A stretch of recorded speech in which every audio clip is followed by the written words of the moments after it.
Namaste. Welcome to another morning edition of NavaVimarsh podcast. So, first time we are doing a live stream in the morning, and today we have with us Professor Salvatore Babones, who has written a book called Dharma Democracy. So, we are really grateful for Professor Babones to come to join a podcast early morning. I think Indians would have still not woken up, but we have woken up to give Indian people his voice and his book. So, Professor Babones, thank you very much for accepting our invite and coming to our podcast. We really appreciate and thankful to you. And we also got his book, and he's also promised us to give us his signed book as well.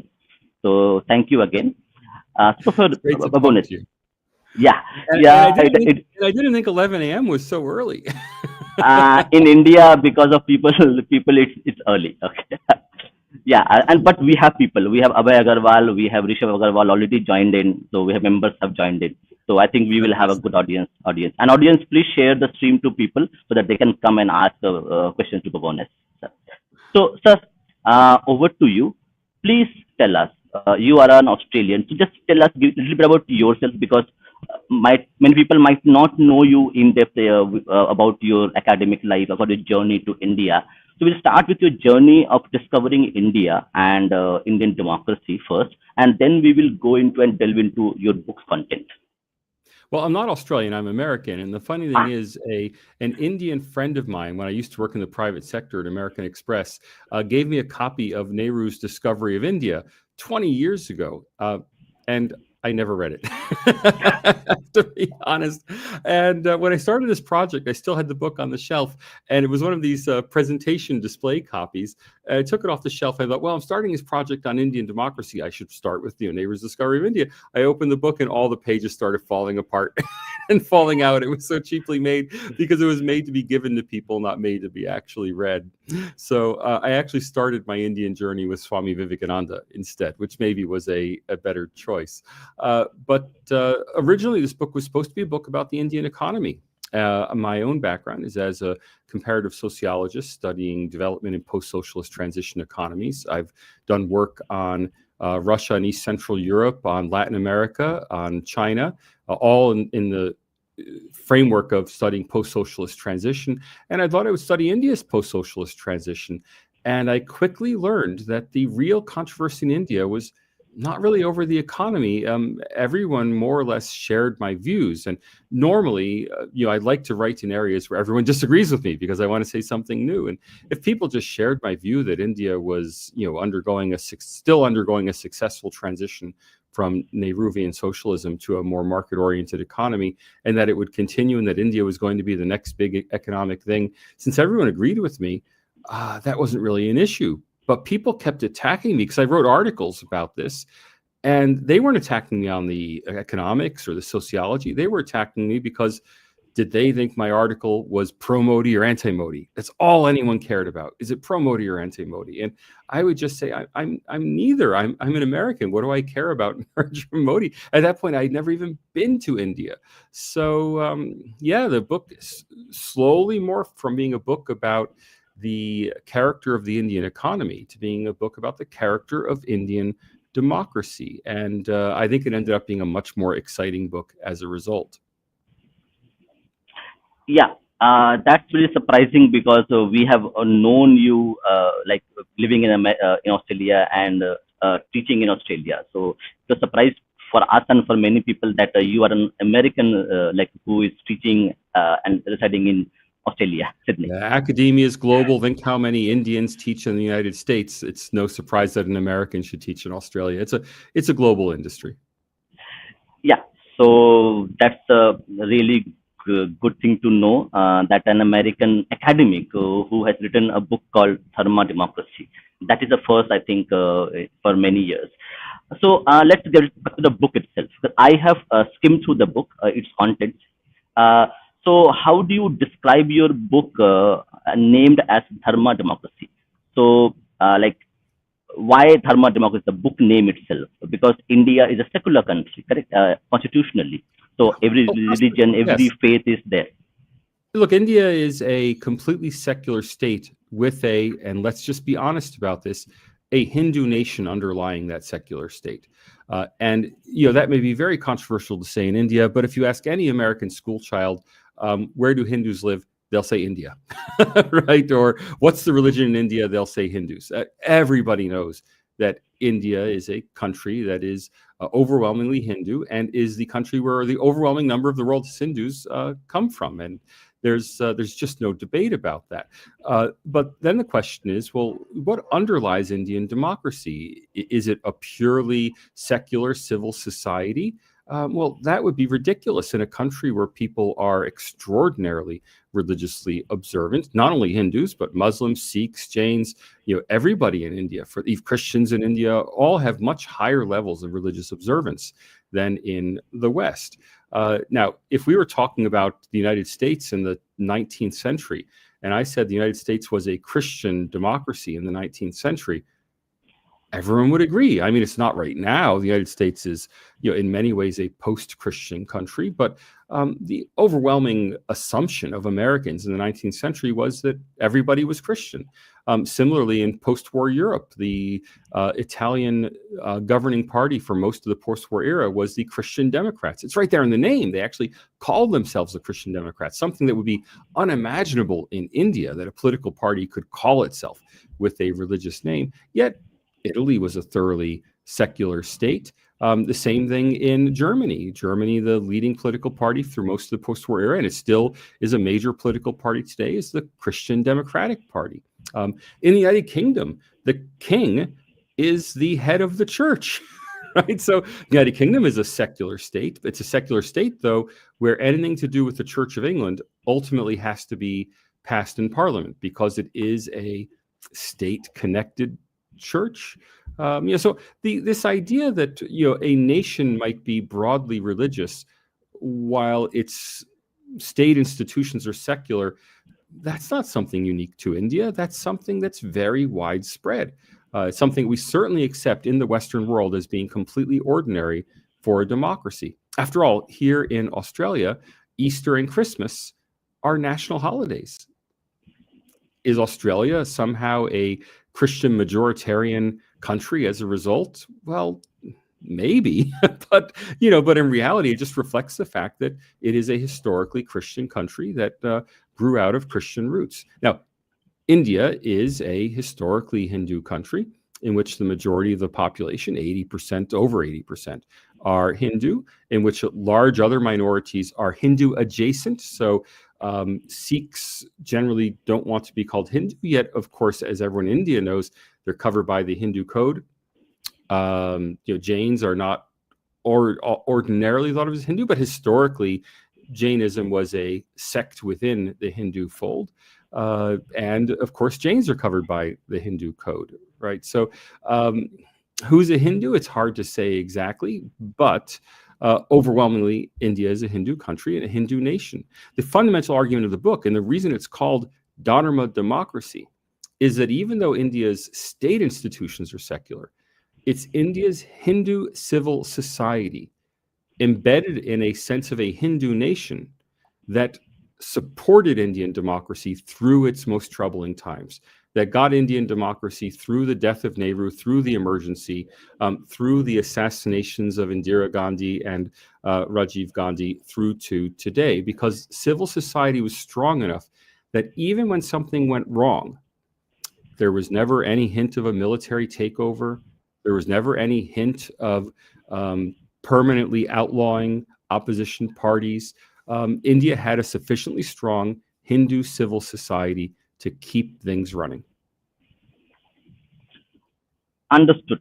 So I think people who are listening to you from left liberal circles in India would term you as a Sanghi. Yeah, well, so that's very funny because, of course, I'm just taking this objectively. Like if I say India is a Hindu country, that's what any 6-year-old in America would say. Now, that's not acceptable in India, and I understand that there are sensitivities around it, but Indian sensitivities don't have to prevent me saying it. More importantly, from an analytical, academic perspective, you don't have to agree with something to recognize that it's true, or you don't have to like something to recognize that it's true. And so, for example, the United States in the 1950s under Dwight D. Eisenhower was a highly successful democracy. In fact, it was the center of the free world that supported all of the other democracies of the free world, all except India's, except as promoted that supported the other democracies of the free world except against Soviet aggression. Okay. The United States was a democracy in 1955. There is no doubt about it. However, African Americans faced severe social exclusion, severe poverty. In southern states, African Americans even faced legal impediments to schooling. They faced legal impediments to voting. It was a thoroughly racist and racialized democracy. That's a black mark on American history, but it's still a democracy. Like if I said that American democracy originated in its white settler colonial population, of course it did.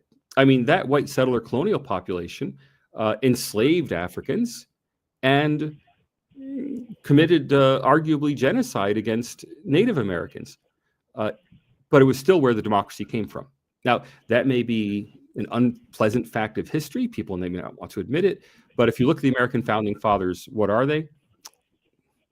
They're white, right? Like, it's a sad fact of history that America is a democracy with a terrible history of racial injustice. Now, India is a democracy with a modest history of social exclusion of Muslim Indians. There's never been any legal impediments of the kind you found in the United States. There's never been any official segregation, although there's lots of unofficial personal self-segregation. There's never been any impediment to Muslim Indians attending universities, impediment to integration in schools, to running for office, to voting, right? There's never been any issue. So to say that Indian democracy arose out of its Hindu nation, which set up the fundamental challenge of Indian nationhood, which is finding a place for Muslim Indians in Indian society, that's glaringly obvious to anyone who doesn't have a political agenda. And I don't come to India with a political agenda. Absolutely perfect. Sir, then we will talk about this specific, because I have read through your book. I don't want to reveal everything what is written in there, so the audience will read it. But I will pick a few things. So you had mentioned specifically that there has been a kind of social exclusion, undeclared or subconscious social exclusion towards Indian Muslims in India. Okay, so that topic we will talk about a little bit later. We'll do it. Sure. First of all, we want audience, I want you to just give a book's description. Is it an academic book? This book should be read by academics or normal people, students, whom?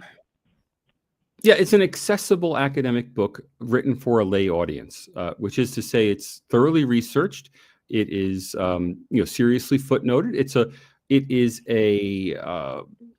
It's a serious book. I mean, it will take some work to read it. That said, there are no regression models in the book. There are no tables of figures there. It's something that's accessible to any intelligent person who's literate in English. It just takes a little more work than it might to read a popular nonfiction book or a novel. But it's not that hard. It's accessible. The vocabulary is a bit academic, but I don't think there are too many words that people would struggle with. If you could read Shashi Tharoor, you can read Dharma Democracy. The book is written for a Western audience, but I think would be interesting to an Indian audience. And right now, the book is ridiculously expensive in India. I mean, it's an import in India. There will be an Indian edition in December from Vitasta Press. And so once that comes out, it'll be at a much more modest sales price in India. I do hope, however, that people in the Indian diaspora will read the book, and especially their children. It's a phenomenon that that I've seen repeatedly in visiting, having dinner with Indian origin families in Australia and in the United States. That although the parents who come from India are very knowledgeable about India and very strong in their views about India, their children have grown up in Australia or America or Canada or the UK, all they've heard are these negative narratives about India.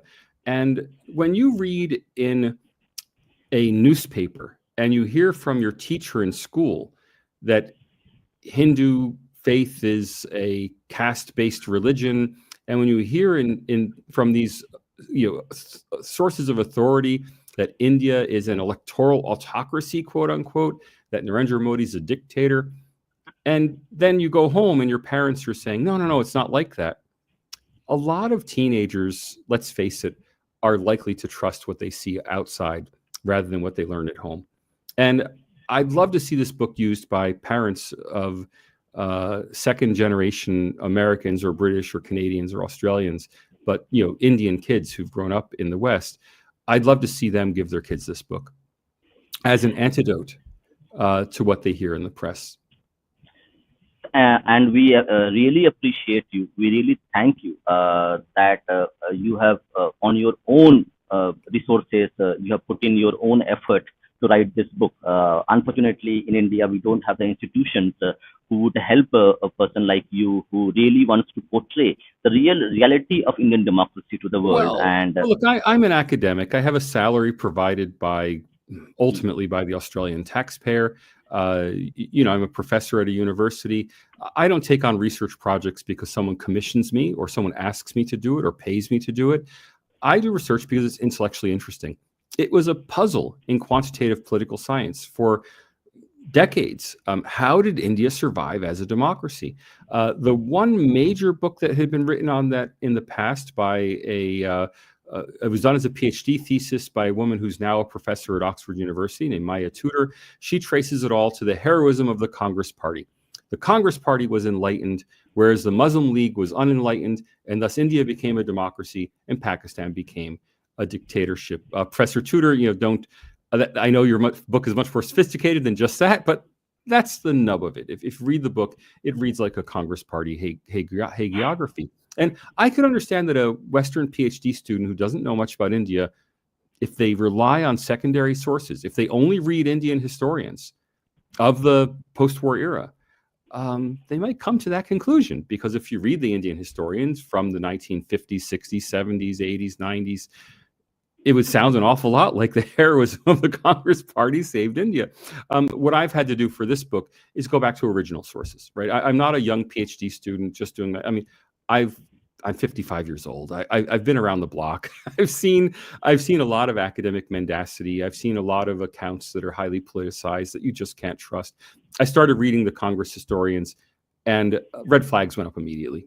Right? It was very obvious that these were highly politicized histories, and the same thing, by the way, for the BJP party historians. The only difference is the BJP historians don't pretend that they're not politicized. They're openly politicized. So what I had to do is go back to original sources, and that's one reason the book took so long. It was 5 years of research for the book, because I didn't trust. I mean, you won't find any historians cited any Indian historian cited in the book until I have a section in the final chapter about Indian historians, and then I go through the Indian historians and their accounts. But the book goes back to original period sources because you have to go do your digging, and so as an academic who's independent of the South Asian studies world, who's independent of India, who has no horse in these races. I mean, I don't care who's elected prime minister of India. I repeatedly tell Indians who say it would be a disaster if Narendra Modi were to lose, it would be a disaster for the Indian economy. I point out to them that under Manmohan Singh, the Indian economy grew faster than under Narendra Modi, right? The policies are very similar. There's, to me, either of the two major parties or some other party could run India, and it would still be a democracy. And that's what I'm bringing to this book, is an outsider's objective perspective who, with no preference for how the question turns out. I just wanted to answer the question, how did India survive as a democracy when other countries failed? And the answer in the book is Hindu civil society. Thank you, sir. Thank you. So let's now start our book discussion directly. So for the audience, this is the juicy part of the book. I think the names chapters are quite interesting for people to see, but you have to read buy the book to read it. So I will just go ahead. The name is An Electrical Autocracy, a question mark. The Minister Monk. It's going to be a very interesting chapter for people to read. I have gone through it. It's really interesting. The legacies of partition. A lot of people know about it. The extraordinary democracy. So I want to talk about two of these four chapters. First was the electoral autocracy. What do you mean when you wrote this chapter? So The first, electoral autocracy. before we go any further, I'd just like to say to Raj in the chat, Har Har Mahadev. Yeah, Varanasi is a very special place to me. It's my favorite place I've been in India. And, well, Har Har Mahadev. And I have here this also for the audience. So this is the dancing Shiva, Har Har Mahadev. So all of you. Well, look, the chapters, the Minister Monk was actually the original first chapter, and it remained the first chapter right up until a week before I submitted the final manuscript. And that's because I wanted the chapter to introduce India to Western audiences, to tell them that, here's how different India is. And I didn't want to start out with a chapter on Narendra Modi because, frankly, the Narendra Modi story could happen anywhere. You could be born in humble circumstances, work hard, be ascetic, and devoted to your cause and rise to become the prime minister of your country. That's not a uniquely Indian phenomenon. Yogi Adityanath, that's a uniquely Indian phenomenon. There are no Yogi Adityanaths outside India, right? And to be the chief minister of India's largest state, to be governing a state that is larger than almost all of the countries of the world, while being the actual leader of the Gorakhnath Math. That is something that could only really happen in India. And I wanted to then use that example to explain to Westerners not just the yogi phenomenon, but also to explain to them things like the laws in Uttar Pradesh and law enforcement and corruption and how the laws worked in Uttar Pradesh, again, to change their frame of reference. Now, most Westerners don't know that they've heard of Uttar Pradesh, but of course they've heard of the Taj Mahal. And so that immediately is a hook for them that, okay, you all know the Taj Mahal. You may have heard of Lucknow and the siege of Lucknow and during the 1857 war. Let me tell you about Uttar Pradesh today. And one of the things I really wanted to focus on were the anti-Romeo laws or the anti-forced conversion laws, because they encapsulate the problem for a Westerner looking at India. If I went to a Western liberal like myself and I said, we need to protect young women from being sexually assaulted and then forced into marriages because they feel shame at having had their their body violated by another man, and as a result they end up in a marriage to their assaulter. I think a Western liberal would say, yes, we need to protect those young girls. But then if I say, it's Yogi Adityanath who wants to protect those young girls, it's like, no, that's Islamophobia. That's terrible. And so I wanted to explain to them what the challenges are and how the anti-forced conversion laws worked, and which I think are fundamentally good laws. The law fundamentally says that if you are having two people of different faiths marry, of course they can marry, but they have to appear before a civil magistrate to state that in an uncoerced fashion, to the satisfaction of the civil magistrate, to state that the union is voluntary. And what's more, their parents will be notified, their families will be notified that they're doing so. So that if one of those two people, either the boy or the girl, but let's face it, almost always the girl is being pressured, her family can appear and raise objections and bring the matter to police attention. It's just a protection against problems. That's a good law. Now, is Yogi Adityanath's reason for promulgating this law a good reason? No. I mean, he used a lot of Islamophobic language. He said a lot of inappropriate things in promoting this law.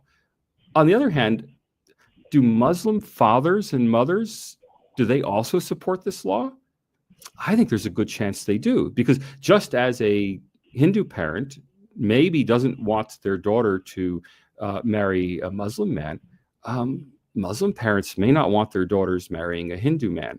And to ensure that everyone is doing so voluntarily, to ensure that there won't be any violence after the fact, bringing the parents into the process in a civil procedure is a reasonable compromise. So maybe not the best motivation. I'm not sure I trust that Yogi Adityanath has liberal principles in mind when he proposes a law like this. However, he's proposing a liberal law that is that seems to have been effective in operation and not to have been anti-Muslim in operation, as far as we can tell from press reports. And believe me, there's been a lot of scrutiny, and yet we haven't seen Islamophobic application of this law. And that example is replicated over uniform civil code, over issues over Waqf. There are lots of issues in India where this same pattern replicates itself. So I wanted to take the American or the Australian or the British reader out of the framework of thinking about their own country. After all, women in Australia don't marry their rapists. It may have happened once, but it's not a problem in Australia. In a poor country like India, a highly traditional society, it is potentially a problem.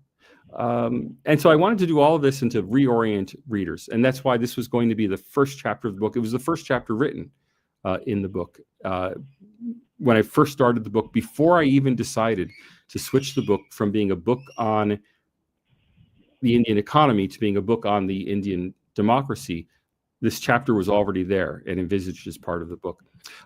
I only switched the chapter on the rankings to be chapter 1 because there was so much press over India's not a democracy, India's electoral autocracy. I thought I have to get that out of the way first. So now the first chapter is asking this question, India really an electoral autocracy? Having said no, it's a real democracy. Okay, now let's start the book. Got it.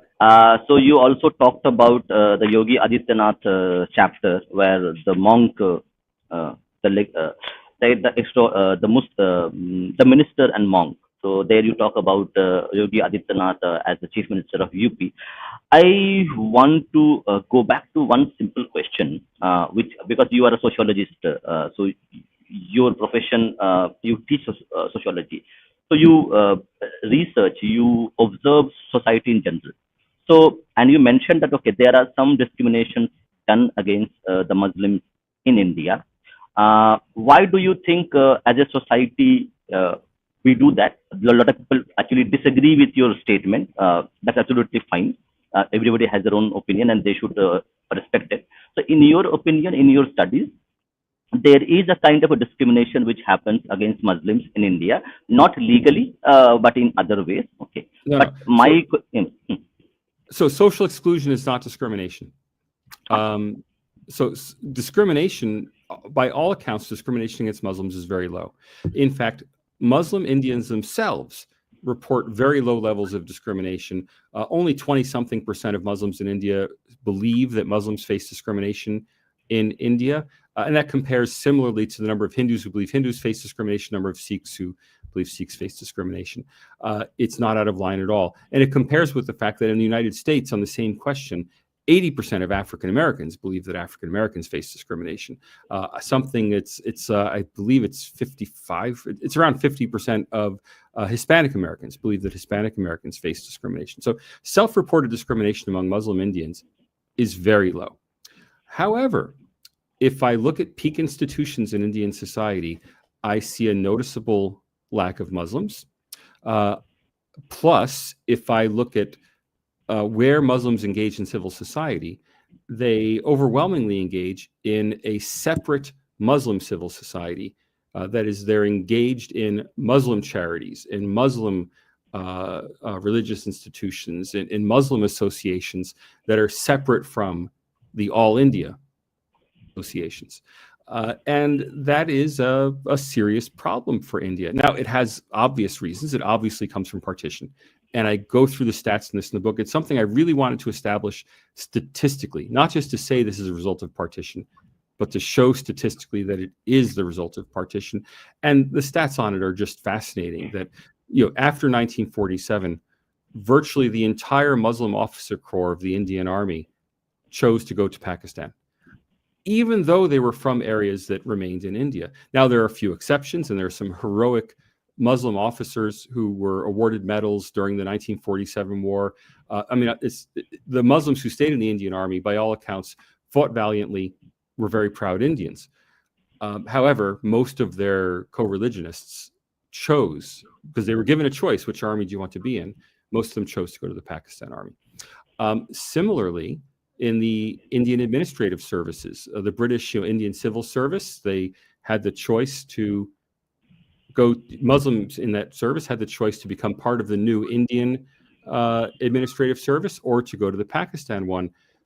Overwhelmingly, it was something like 98% chose to join the Pakistan administrative services. Again, despite the fact that they came from places like like Kerala, or like Karnataka, that ended up in India. Not only that, but there's a lot of circumstantial evidence. So if you look at newspapers from the late 1940s and early 1950s, the Times of India is available as a historical archive. You can find advertisement after advertisement of Muslim professionals advertising. Strangely, they're still advertising the Times of India for a job in Pakistan. And so they're saying, look, I'm an accountant, I'm a lawyer, I'd like a situation in Pakistan. Inquiries send to this box number. Okay, so there was an exodus of high-level professionals from India to Pakistan, high-level Muslim professionals, with the result that the family dynasty is the wrong word, the family continuity of people going into these positions was broken. Now, we have data from the United States, actually, on the number of university professors who are the children of university professors. It's shocking. It's an enormous number. We have some data from India on IAS officers who are the children of IAS officers. And again, it's shocking. These things run in families. If your parents are lawyers, you're more likely to become a lawyer. If your parents are army officers, you're more likely to become an army officer. And so what we saw in India was that this intergenerational transmission was broken. So Muslim Indians have almost exactly the same income statistics as Hindu Indians. Muslim Indians have a lot of the same social indicators in terms of household wealth and other social indicators. They have noticeably less education on average. But that's not an issue of access to education. That's an issue of choice and deciding. So Muslim Indians have much higher levels of entrepreneurship. They're more likely to go into business as opposed to go into the professions, and thus they have lower levels of schooling. But there's nothing like the disadvantage that exists. I want to be clear to Western listeners.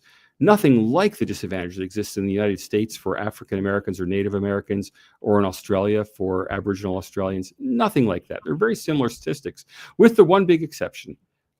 Senior level professionals in India, those professions, whether it's Parliament, IAS, top Supreme Court barristers, army officers, upper level professions, are missing, have severe deficits of Muslim Indians. Absolutely. We understand that fact, but I'll take 2 minutes of your time. Is there a sociological factor apart from partition? Because I asked the question. I read this book. This book is in Bengali. It's called Hindu-Muslim Sanskriti. So in the Hindu and Muslim culture.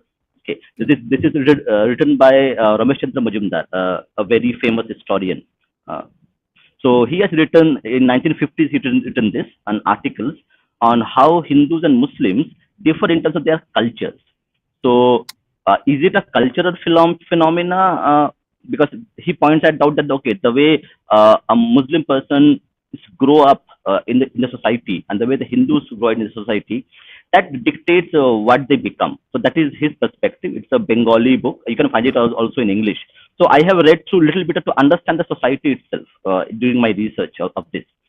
So do you think, is it uh, partially state or people specific people who are doing this, or there's also a factor of how a Muslim grows up in India versus how a Hindu grows up in India? What are their priorities in terms of, like middle class Hindus would be focused on studies and doing good, okay, and they end up becoming professionals. Do we see same kind of culture that maybe lack of culture contributing to their not becoming IS officers and middle class? It's not a culture problem, it's a family problem. There are no shortage of Muslim barristers, army officers, parliamentarians, senior civil servants in Pakistan and Bangladesh. Right? So it's not that Muslims don't want to have these jobs. It's that Muslim Indians, the Muslim Indian families that tended to pursue these roles, left for Pakistan and Bangladesh.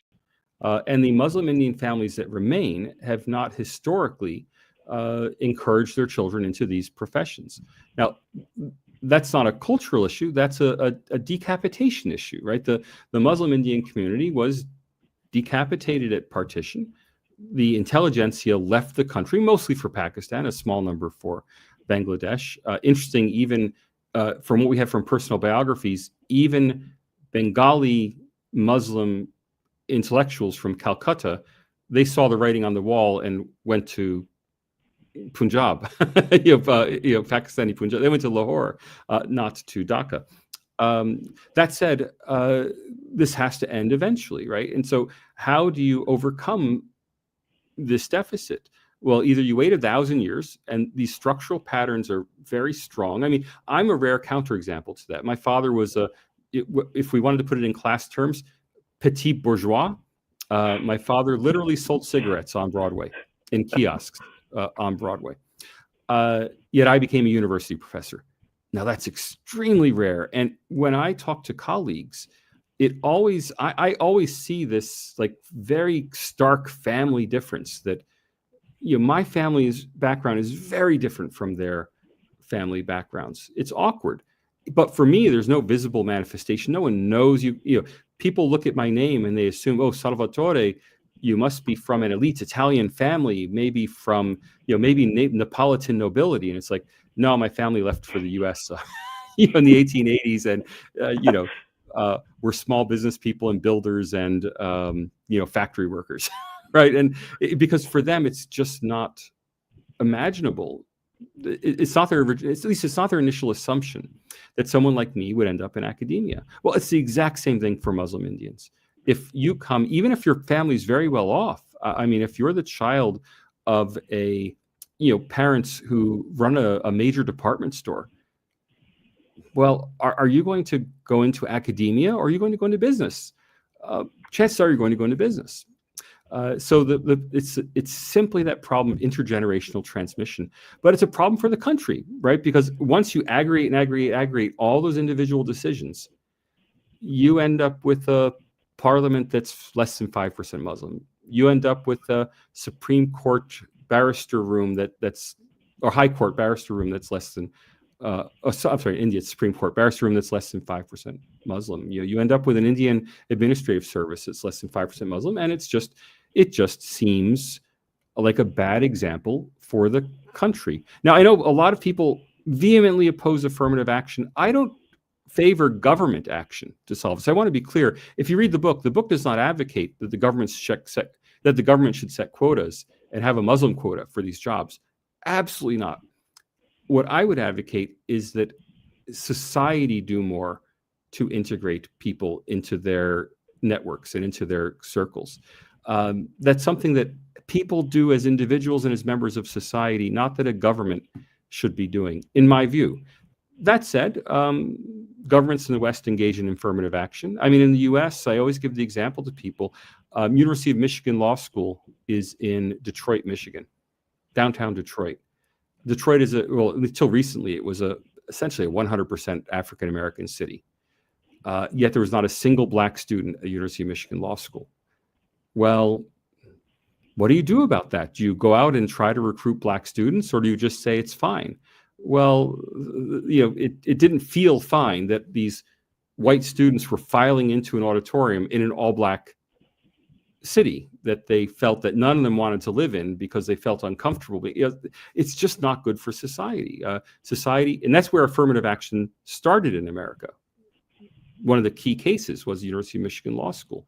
Well, before it gets to affirmative action, before you take I know Manmohan Singh has been pilloried relentlessly for his remark that minorities must have the first call on our resources. What if instead I said, if you're part of the majority community, you should do something just to reach out. Like if you're at an event and there's, someone who to you is visibly Muslim, who's by himself or by herself, because that person knows nobody at this event, that you should walk over and introduce yourself. Like, is that such a terrible imposition on a majority community? I don't think so, but it's up for people to judge for themselves. Sure. Yeah, people put up different kind of thoughts on things. Many people, even the audience which we have, might not agree with you 100%, and that's absolutely fine. Even I will have. So let's go back to the book's chapter. One more thing. I took Rajdeep Sardesai to task for this. I mean, when I was at the India Today conclave, I told him, look, I'd been there for 2 days already waiting for that speech.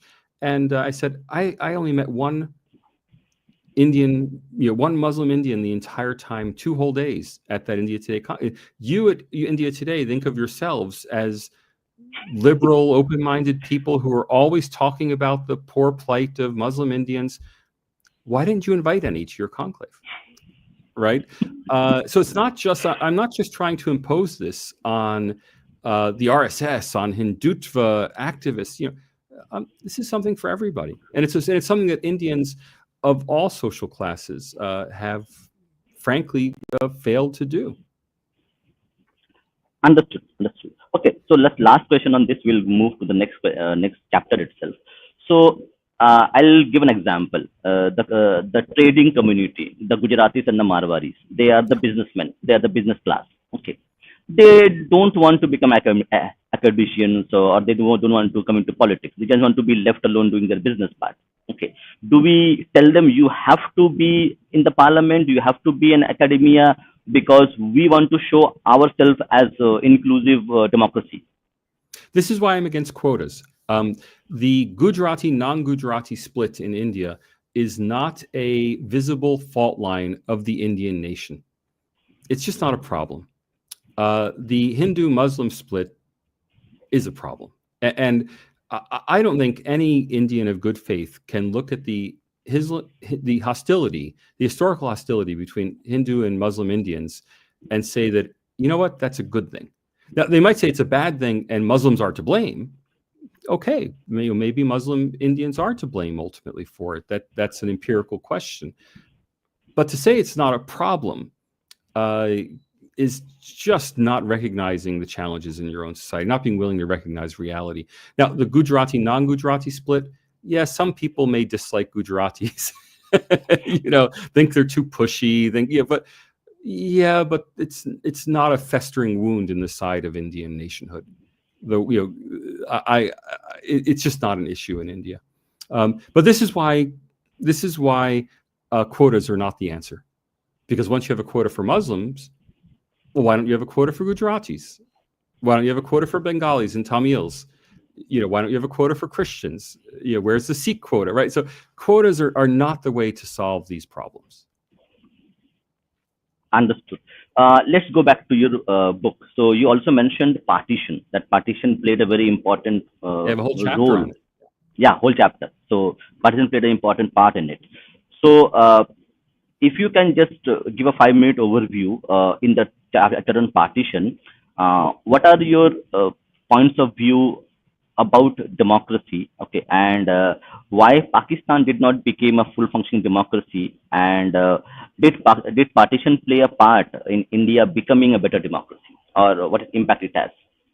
So my chapter on partition is not a history of partition. I didn't set out to write a history as an historian would. The chapter, however, is an attempt to address historical misunderstandings of partition.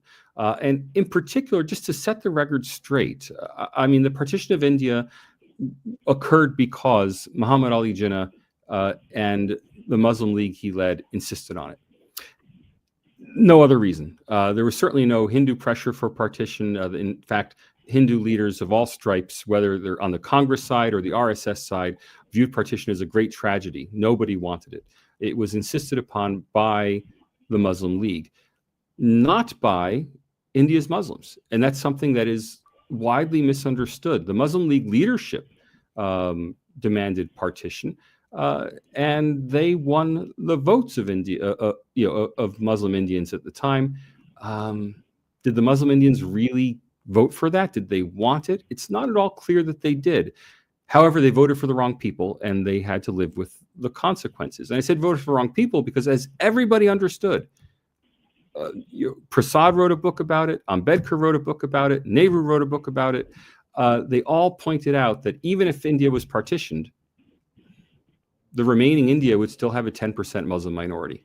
So the idea that Muslims can't live under Hindu rule, that's ridiculous, because even more Muslims would be living, quote unquote, under Hindu rule in a partitioned India. What really drove partition in my mind, and I hope this comes out in the chapter, is the ambition of Muhammad Ali Jinnah. Jinnah wanted to be the father of the nation, and he knew that for India, Gandhi was going to be the father of the nation, and he couldn't stand that. I mean, he could not stand that it wasn't him, it was Gandhi who was going to get the credit. And so he had to have a nation of his own. And I really believe that if it weren't for the just overwhelming ambition and vanity of this one man, the partition of India might have been prevented. Yet it was a fact. It's an accomplished fact. It did play on existing fault lines. That is, this is something that Ambedkar's book on partition makes very clear, that Muslim-Hindu communal violence in India didn't start in 1946. It goes all the way back to, well, obviously before the British presence in India. It continued right through the British presence. It was very strong throughout the early 20th century. Jinnah just weaponized that existing communal violence, but he didn't start it. And would a united India have been a peaceful India? It's hard to tell. That this fault line might have been healed, as many leaders wanted, or it might have festered and ultimately become violent for India. We just don't know. It's an alternative history. But to understand what India is today, we have to be clear-eyed and unsentimental about partition, because partition set up the political fault lines of India today. It set up this problem of Muslim social exclusion in India today. I mean, there was no shortage of Muslim intellectuals in 1947. There only became a shortage because they all went to Pakistan. And fundamentally, people have to understand, Westerners have to understand, that the partition of India did not occur because the British did it. It did not occur because Indians wanted it. It occurred because Muhammad Ali Jinnah demanded it and was prepared to call people out in the street and foster violence and slaughter. He didn't care if hundreds of thousands of Hindus were killed, and many of his own community, as long as he got what he wanted. And he got it. Yes, I will ask last question, and then we will go to audience question, because the professor has to leave. So we will continue for another half an hour as we had agreed. So 12:30 p.m. IST time, we will wind up the show, so that he has to go somewhere. So my last two questions, then we'll take audience question. And for members who have joined this channel, members will be able to come on live and ask questions directly, or you can ask questions on the chat itself. We will take your questions. So do keep the questions coming. Use hash as a question ask, so that I can get them, and you can join the live conversation as well. So my last two questions to you. There are a lot of questions, so we don't have time enough. So in your opinion, there's a left liberal class in India, they talk about this Ganga Jamuni Sanskriti, where they give a narrative that Hindus and Muslims have lived in a harmony, in harmony for centuries. But you are saying with data and evidence Yeah. that it is not the case. So, how do you tell those liberal communists that you are factually wrong? Look, it's just not true. And now I don't call it a left liberal class, but I do refer to the Nehruvian consensus, and it was a politicized history. It was a history in service of creating communal harmony in India. I don't think it succeeded in creating communal harmony because it was based on a lie, and everybody knew that it was a lie. We can go all the way back. I mean, obviously, if you go back to the Mughals, we have an endless history of Mughal emperors, oppressing Hindus, destroying temples and building mosques on them. I mean, they're the obvious examples of Varanasi, Mathura, and then the big one is Ayodhya. On Ayodhya, I took great pleasure in actually citing Audrey Trushke of Rutgers University, that even she, this Modi critical American academic who is very anti-Hindutva, if not necessarily even anti-Hindu, even she admits that Aurangzeb ordered the demolition of the Ram Mandir and building a mosque. I'm sorry, even she admits that Aurangzeb ordered the demolition of the Kashi Vishwanath temple and the building of a mosque on top of it. Of course, Babur ordered the demolition of the mosque of the Ram Mandir at Ayodhya and the building of the Babri Masjid on top of it.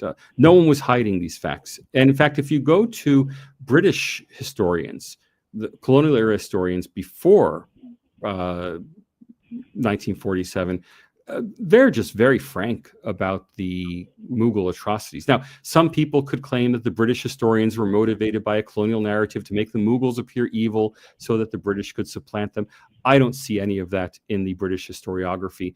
I see the British historiography from before 1947 as being very thorough, backed up by hundreds of quotes and citations, real data, whereas I see the pro-Congress historiography, the Nehruvian consensus historiography, both from Indians and from Westerners. Because remember, the Nehruvian consensus was shared by the American Indian studies community as well.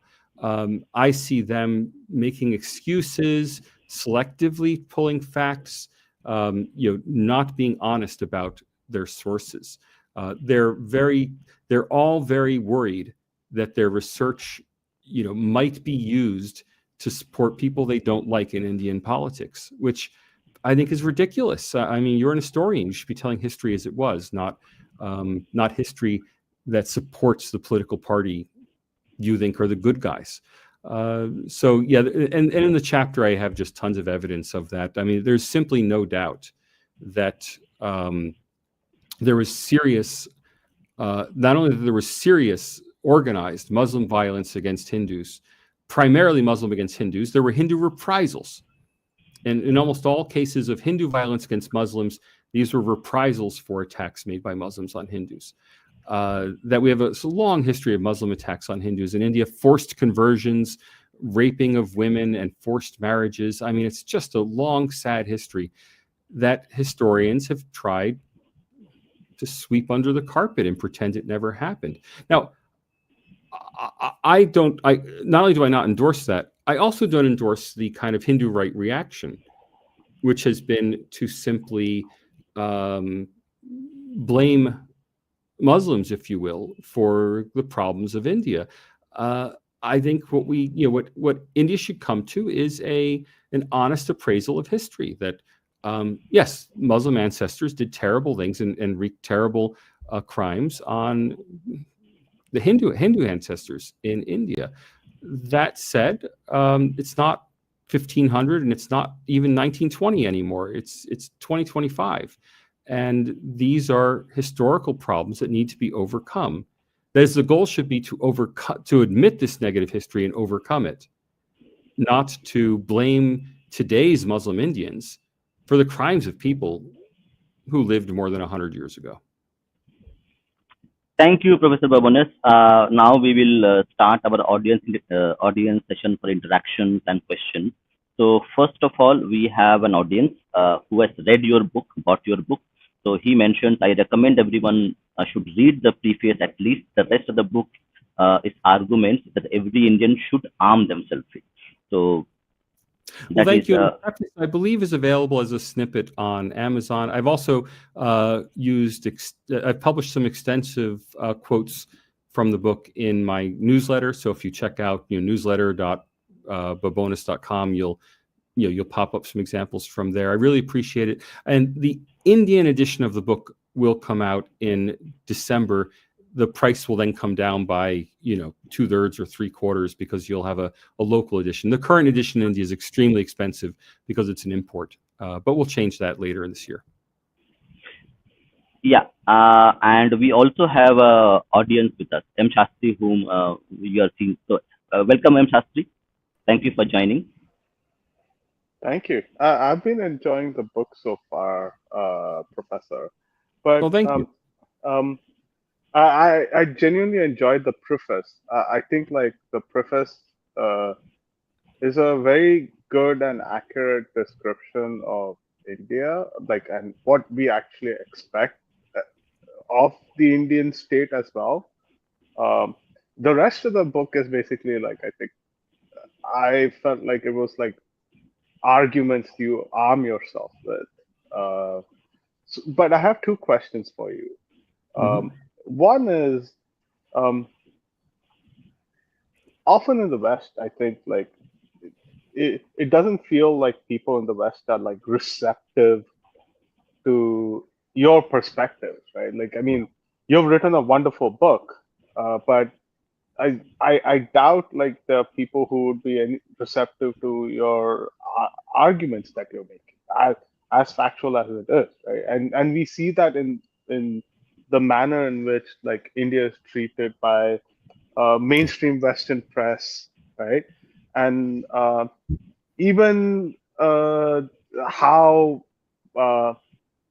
like laughably bad think tanks are when it comes to their objective analysis of India. Like, so how do you? I mean, there are two things. Like, is it even worth? I mean, a lot of Indians can arguably say that we shouldn't bother with these things. Like, is it even worth trying, or like is it like we should always arm ourselves with the argument in place? Look, there are two groups who can do something about that. The first is the Indian government and its diplomatic and consular staff. They've so far as I can tell, shown very little interest in correcting narratives about Indian democracy, and that goes right up to the top to Dr. Subrahmanyam Jaishankar, who, although he repeatedly says, you have no right to question our internal politics, and we are a democracy, he never gives the facts. He never goes and says, no, I have data on this, right? He always takes it. He always frames it as you have no right to question us, instead of answering the question. And I think that's a massive missed opportunity. I'd like to see, and I've told Indian ambassadors this, I've told Mr. Jaishankar this, Dr. Jaishankar this himself, that each embassy should have a list of academics who they could refer journalists to if journalists come with questions about India. Instead of giving a bland EAM answer, they could say, oh, go talk to these people. They're experts on India and they can help you understand India better. That sort of process, and the data in the book are just a compendium that they could use to hand out, to give this information out if they wanted to do so. They've shown no inclination to do so, at least not so far. And the second big group, and probably much more important, is the Silicon Valley CEOs. That there are so many Indian CEOs, chief technology officers, very influential business people, especially in the United States. And they could say to politicians, to others. Look, you're getting India all wrong. Here's Professor Babones' book. He's even-handed. He's American. He's not being paid by anybody. Could you have a look at his book and talk to him if you want? And I'd be thrilled to talk to people. But that kind of pressure has to come from people who are much more influential than I am. I mean, I'm just an academic. I can put the research out there. I probably do a lot more than most academics to make things public and to reach out to the public. But ultimately, it has to be people who have an emotional attachment to India, whether that's Indian foreign service officers or Indians abroad, Indian business people, people who really care about India. It's up to them to make the running in this. I mean, if I can just be very blatant about this, I run a small think tank here in Sydney called the Indian Century Roundtable. For the last almost 3 years, we've been trying to get funding, and we've received some very generous support from individuals. We've had, I think, more than 300 individual donors, and we've had some individuals even put up $10,000 each to help us with seed memberships, seed funding as members. Not a single Indian company has funded us, not a single Indian billionaire, right? It doesn't take very much. I mean, if an Indian billionaire wanted to found an influential think tank that promoted a positive vision of India, an accurate vision of India in the West, that's $10 million. Now, that may sound like a lot of money to you or me, but many of these billionaires have funded professorships at Stanford, professorships at Harvard, professorships at University of Pennsylvania. And each of these endowed professorships, if you want to be the Ambani professor at Stanford, or if you want to have a Tata professorship at Harvard, that's $20 million, right, to endow a professorship. Well, instead of endowing a professorship and having someone who is very India critical get that professorship, put the money into a think tank. That'll go on for the next 20 years, promoting an accurate view of India. And no one has wanted to. I've had many people tell me that they're going to, or they have a friend who's going to, but honestly, nobody very wealthy has wanted to support a better vision of India. And that is both very rich people and also applies to the government. I mean, the Indian government sponsors the Australia-India Institute, but they spend their time promoting nice things like women's entrepreneurship, sports cooperation. They don't touch anything political. So it's up to governments and wealthy individuals whether they want this narrative to get out. And if Indian governments and wealthy individuals don't care, well, who are you waiting for? Who else is going to care? Thank you, Professor.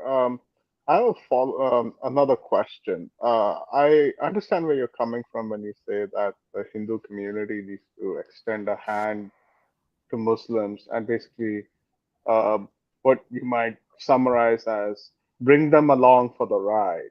Yeah. Right. But I think there's another side to it that is not being understood very well. And one is that even today, we still, as Hindus, we still face coercive conversions, right? We still experience a lot of iconoclasm, right? I mean, it's the 21st century, right? You should be able to respect other people's traditions. Yeah. But despite that, we still experience a lot of iconoclasm. And it's not just within India as well. In the West, especially in Leicester, you had a person by the name of Muhammad Najib, and the UK courts just recently implicated him for basically like raising communal tensions and essentially going after Hindus. So, I mean, what do you do in that case? Like, I mean, it's not like we haven't tried to bring them along for the ride. Like, and it's not like in every step of the way, there's been like a lot of animosity. Yeah, and not just problems for Muslims, also problems from Christians. There's been strong Christian opposition to the building of Hindu temples in both Australia and the United States. When Christians using all the tools of local government, zoning restrictions, that sort of thing, to try to prevent the construction of Hindu temples. There is a lot of anti-Hinduism in the world. In fact, I wrote a paper about anti-Hinduism and a couple of articles about anti-Hinduism. That said, India has to find an answer. And it's not enough to say, look, I'm not talking morally here. I'm talking as a sociologist, advising you on India's own nationhood. I don't care what Muslims do in Leicester or what Muslims do in Western Sydney. The question is, can Muslim Indians be brought fully within the national mainstream? And if the answer is no, and look, maybe the answer is no, then India is going to suffer for the next 100, 200 years, however many hundreds of years, with this problem of a poorly integrated Muslim minority, until, as some amateur demographers worry, maybe in 500 or 1,000 years, due to differential birth rates, fertility rates, India actually has a Muslim majority, right? That could happen in 500 years. It's not going to happen in our lifetimes. Well, is that the route forward? Something has to be done. Now, there has to be receptiveness on the Muslim side, obviously, and that's been a serious problem, of that lack of receptiveness. I often use the example, because I do have this personal connection to Varanasi, of the Vishwanath temple. The right answer to the Vishwanath temple controversy is not that the government forces a solution or that there's a political solution.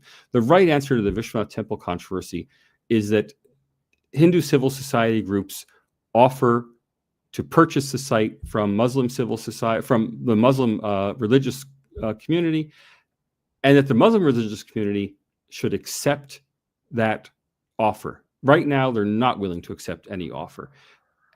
And that's also a problem, right? The fact that a Muslim religious group is, out of sheer spite, holding on to a site that has no particular meaning for them. It's not a major mosque. It's not the Al-Aqsa Mosque or something unsolvable like that. It's just a decrepit local mosque in Varanasi. Sell it to the Hindu side, and you would become, and this is something that Muslims have to learn in India, they would become national heroes, not for giving away their mosque, just for selling their mosque. They would become national heroes, celebrated around the whole country. Why don't they? I don't know. But Hindu Indians have to give them that opportunity. And I think it would play very well if Hindu Indians offered $50 million for the site of the Vishwanath temple. And then if the Muslim side turned it down, to say, look, we're trying, we really want to make this, to do this, we really want to be friends together, and to try to shame the other side into accepting an offer. And I think that approach of, being generous and trying to use moral suasion to build a lasting solution to these problems, well, I'd like to at least see it tried. I shouldn't say I'd like to see it as a human being, as a humanitarian. It's my recommendation that it be tried as a sociologist, because that's a much better solution than having the courts or the government force a solution, in which case there will just be lasting resentments for another 5 generations.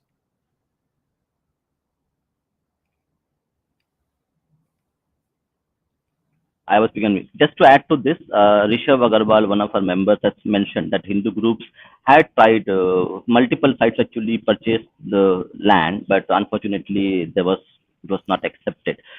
So okay, we have one more our members, Aryan Invader. Please share questions within the topic and within the civility. Go ahead. Har Mahadev, Babones ji. Nice to see you here. What I wanted to ask is, in India, this majority minority issue. Yeah. Most of the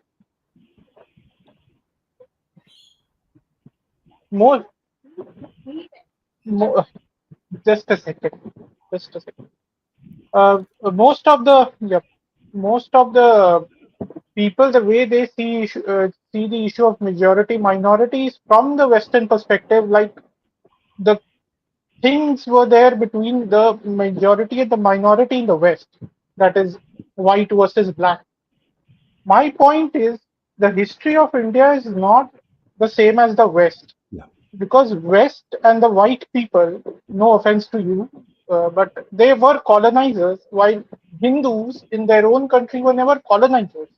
Yeah. They were attacked from outside. The demography could not be shifted completely towards Hindus becoming a minority. That's why they were told that you are a majority, therefore you are oppressors. I Yeah. think this perspective needs to change, because in Africa, it is very clear that black people are not oppressors, though they are in majority. It is clear that the white people or the other people who came there were oppressors. So here, when we say that Hindus should reach out to Muslims, the point is, are Hindus really the oppressors? That Yeah. they should reach out to the Muslims, or the oppressor side who destroyed our temples, who Yeah. forcibly converted our people, they need to make men. Because when they, even today, when situations like Murshidabad happens, that they throw Hindus out of that district, or the Kashmiri exodus happens in 1990, then what is the Hindu side supposed to do? Yeah. That is Thank you. what I'm Yeah, thinking. thank you. Please, sir. So look, I want to be very clear. In the book, I try to address exactly that that falsehood, the idea that Hindus are oppressors in India. And I'm very explicit in the book that there's nothing like the white oppression of African Americans or the oppression of indigenous peoples, that in fact, historically, it's Hindus who have been oppressed by Muslims in what's now India. And I'm very explicit about that in the book, and I want to correct the Western understanding of these problems. At the same time, I put it to majority Hindu Indians, it's your country, which is to say India has a fundamentally Hindu nation that underlies its democracy. Hindu Indians are not just the majority, but also are those who dominate in peak institutions today in India. And whatever misbehavior there may be by members of other groups, the fact is it's your country, and it's your country either to have a healthy society or to foster a society that has endless recriminations. Believe me, if you read the book, you will not find that the Muslim side is exonerated or excused of the historical crimes that were committed by Muslim Indians. Quite the contrary, I highlight those crimes. That said, I think we are where we are today, and we have to. Indians have to come to some reconciliation, some solution to this problem, or have to accept that they're going to live with this problem for 100 years, for 200 years. I mean, when is it going to end? It certainly can't be healthy for Indian society to have 15% of the population that maybe feels that they are second-class Indians. Yeah, do you have any more questions? Please go ahead. I just want to add that if Muslims are like Dr. APJ Abdul Kalam or KK Muhammad, we have no problem with a Muslim going to a mosque or doing anything. Yeah. Because these are the kind of Muslims who accepted the fact that while being a Muslim, we are living in a Hindu country, a civilization which is Hindu, and they respected that fact. So I think that is where the impasse is, where do we accept the nature of this land, which is very Hindu. So yeah, your point is right that we also need to reach out, and I think our state also has a role to play, where they have marginalized Muslims by giving them separate personal laws, Yes. allowing them to not become a part of the mainstream, allowing them to keep their women backward.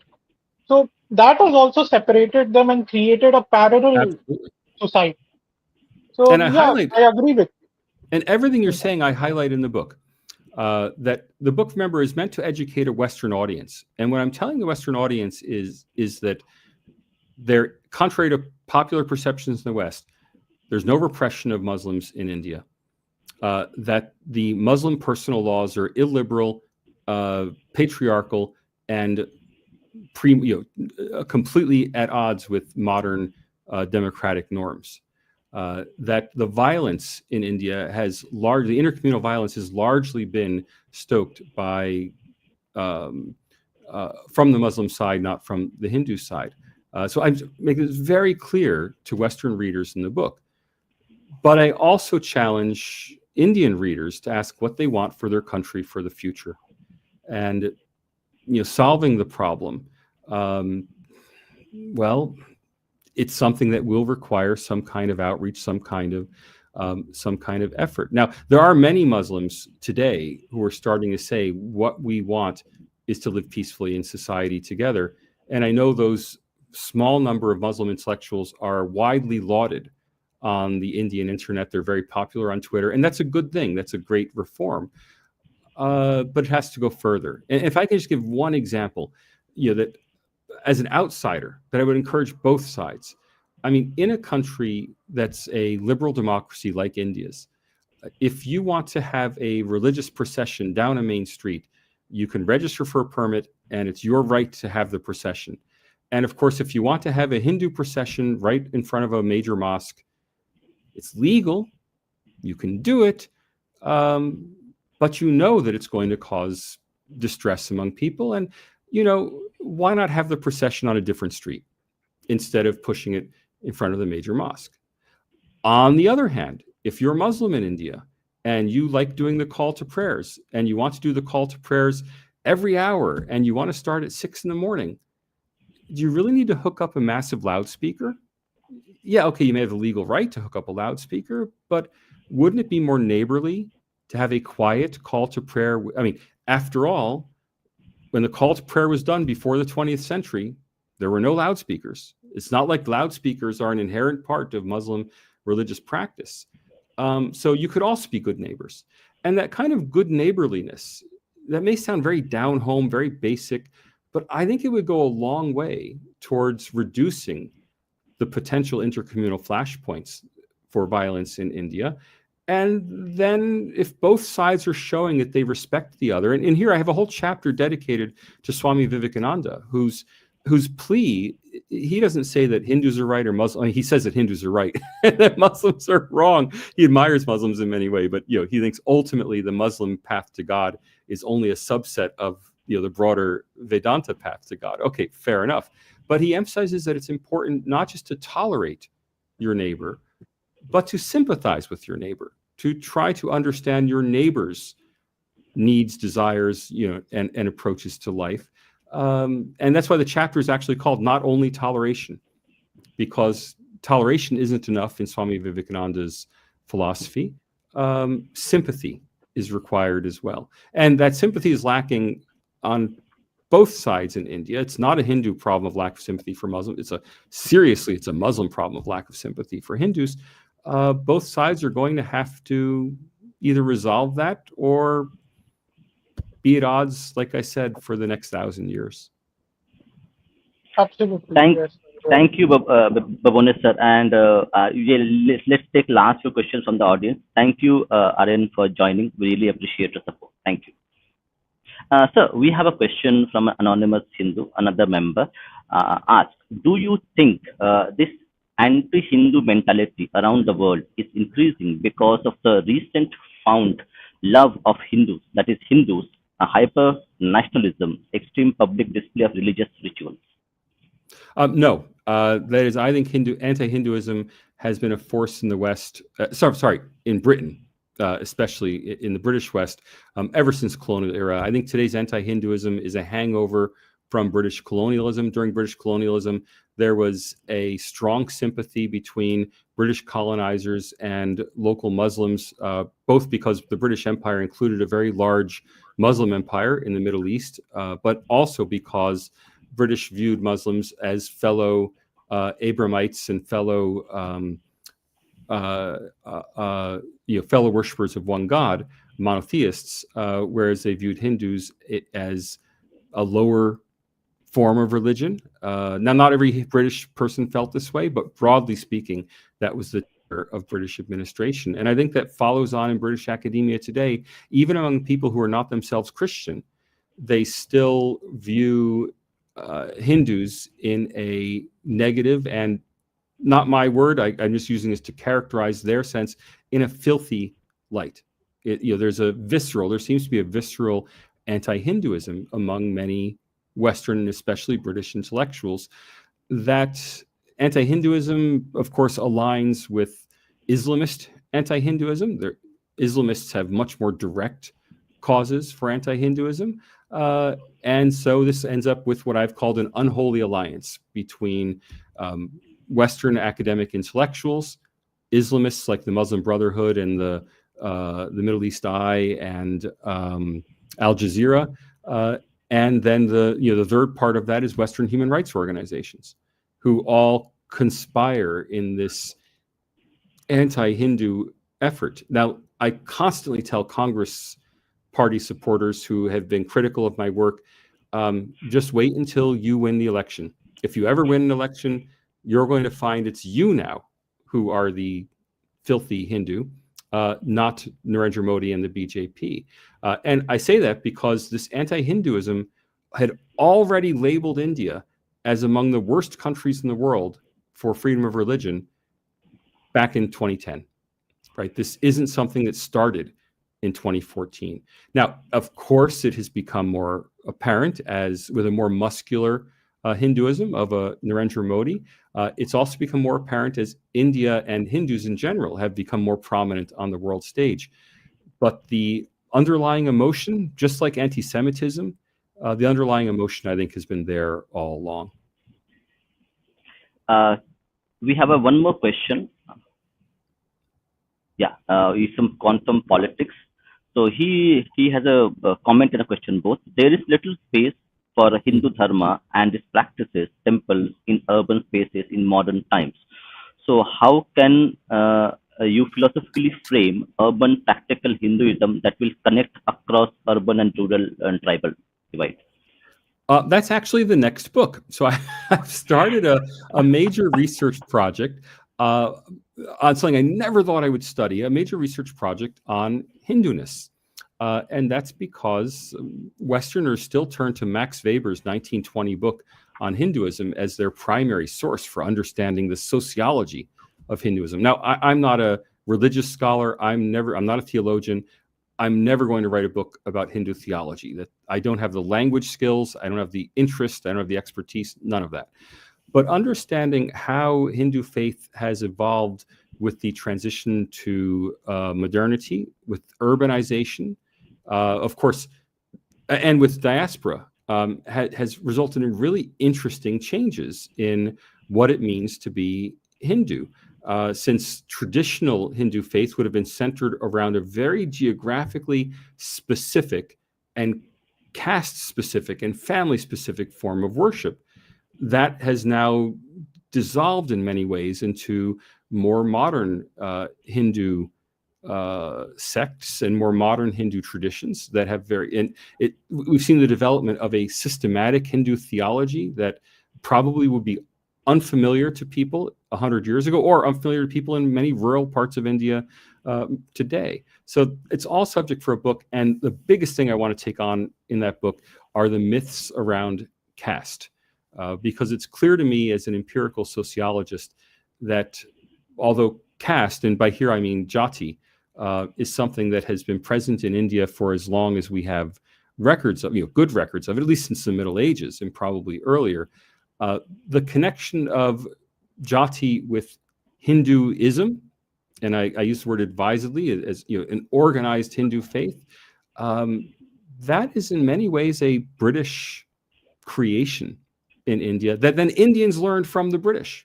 And so many Indians learned that their own faith was casteist because that's what the British told them. There's very little evidence, empirical evidence, for a connection between Hindu faith and jati. Now, Hindu faith in Varna, certainly, but historically it's been very unclear which jati belonged to which Varna. And in fact, if you go back to the Vedas, there's no such thing as a caste having a varna. Individuals have a varna. And any individual could have any varna depending on that individual's role in society. So it's something that's really fascinating. The connection, the blatantly incorrect teaching in the West that Hinduism is a caste-based religion it's completely wrong. It needs somebody. It needs some kind of correction in the West, and it needs a correction within India, because many Indians who've been Western educated or educated in Western curricula in India have accepted that narrative, which simply is historically and empirically false. So, next major research project, look for a book in 2030. Yeah, thank you, Professor Babones, for your time. And like for the audience itself, what Professor is telling about that the caste system is something which is solidified, in taken, done as a documentation in terms of who is which jati and which caste. So there is a book called Shivashakulam. It is written by South Indian individuals.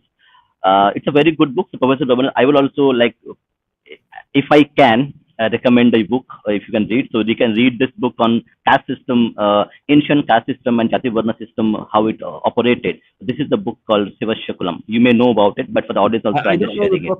Look, there are several very good Indian books that clarify the situation.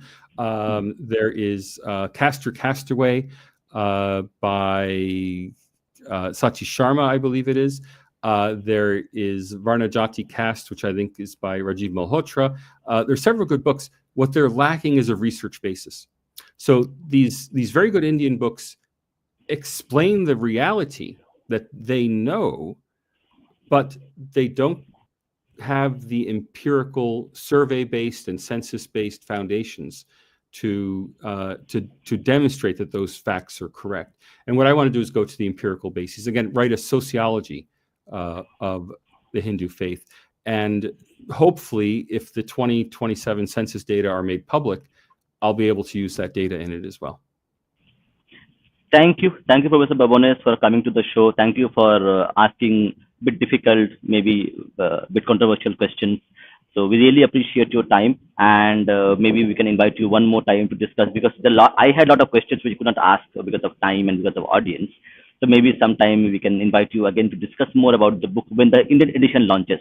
So that could be nice. Looking forward to it. And again, if you're outside India, please do pick up the international edition. The publishers will be thrilled. The more I sell, the more likely it is they'll publish my next book.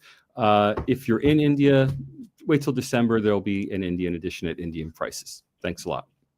Yeah, thanks a lot. And the book link will be available in the live stream as well as in the comment section. So do check out for that. You will get all the details. Thank you, Babones sir. Namaskar. Namaskar.